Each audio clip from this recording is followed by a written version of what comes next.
Hi, I'm Dr. Angie, a psychiatrist, and today I'm sharing my own personal reaction to Love is Blind Season 8. As always, this is not a therapy session or a formal psychiatry diagnosis. Just my personal observation, all in good fun for entertainment purposes only. Please, before you watch this video, read this disclaimer. I have to admit, this is the longest and most boring season of Love is Blind that I have ever watched. However, there were few interesting dynamics. I think the most interesting person in the entire season was Madison.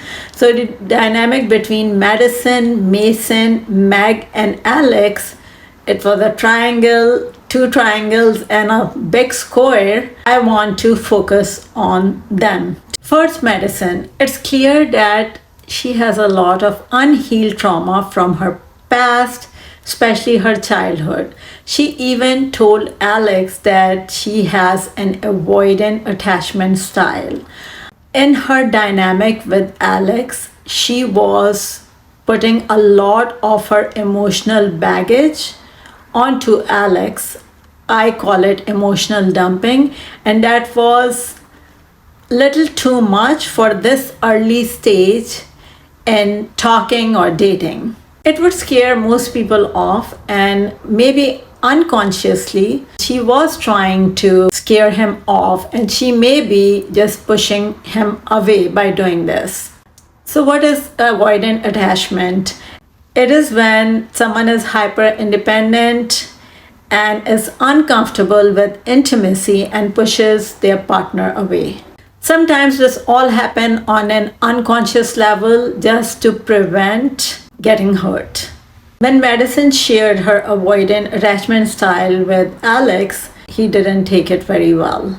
At that times, he put his boundaries up, and he shared that in the past he has been attracted to women who have this type of attachment style, and he has been hurt in the past. He did not react well to it. He was kind of taken back, and he put his boundaries up right away because of course he doesn't want to get hurt again. But Madison didn't stop dumping all her emotions on Alex. She continued, and then she shared this. You don't feel anything. I would just completely disassociate from my own body. So what is that? Like, what happens? It's just hard for me to keep track of time. Or how I could help in that situation? Or what could is there anything I could do in that situation?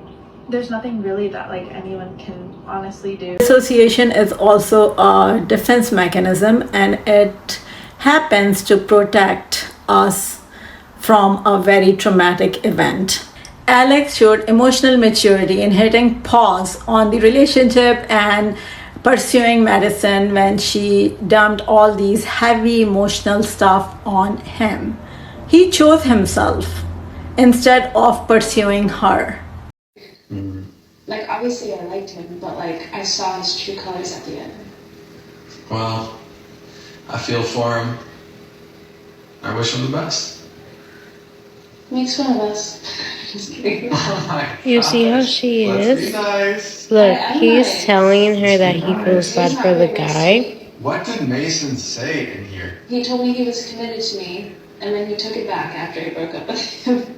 So that he could go save face with Meg. He was telling me that he told you something, and you had talked to his other connection. You see? And it screwed him over. Exactly. What? Did you ever tell him that you were also committed to him? No. Well, it's a confusing situation being in the pod. Maybe Liar. he fell in love with you, and then he also loved her, and he thought you were the choice to go with. So he committed to you, and then he realized. I really like Alex here, his response here, and very few people are to this level of emotional and psychological maturity. He was able to empathize with Mason as well as understood Madison's perspective. So it's not easy for someone to understand multiple perspectives. Whenever you see, most people will take sides. but they don't understand what is the intention behind this person's action and what's the intention behind this person's action. There are very few people who are able to do it, and Alex was able to do it. This is an excellent sign of grounding. What is grounding? That someone is very connected to their roots. Their opinion don't get swayed when they are around different people. Let's talk about Madison and Mason. Madison has a very different dynamic with Alex than she has with Mason. With Mason, she was very physical and this is one of the reasons Mason got so confused between Meg and her. So she pushed Mason to make a decision between her and Meg, and then when he told her that he's committed to her, she made this face. First of all, I don't know why she pressured him, because he was her number 2. So why would she care that who is he going to pick? Then she told Mason that he is number 1 for Meg. There was no need to do that, and it came across quite manipulative. Also, when she already made her decision about Alex, she still further dragged her interaction with Mason. And once he told her that he is committed to her, she got that ego validation that she was looking for. And then she dropped the news that she has already made her choice. Not only this, she went to other women, including Meg, and shared how Mason has told her that he is committed to her. There was no need to share that either. That came out quite manipulative as well, and also was part of getting her ego validated to show it to all the women that she was the chosen one. With Mason, I don't think his heart was in the wrong place. His judgment just got clouded because of the lust.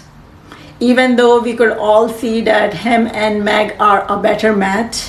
And last but not the least, Meg. Meg seems pretty cool. She's a straight shooter and slightly hyper, but she was very good in communicating how she feels to Mason. Throughout, she was quite honest and transparent about her feelings. When Mason finally wanted to pick her, she refused because she didn't want to be a second choice for someone. In the end, I want to say something about Madison, because Madison and people like her need self-reflection and to work on their deeper inner issues before they jump into relationships and end up hurting other people, as well as delay their healing. Please let me know if you want me to make a video on any other couples. Thank you so much for watching. I'll see you next time.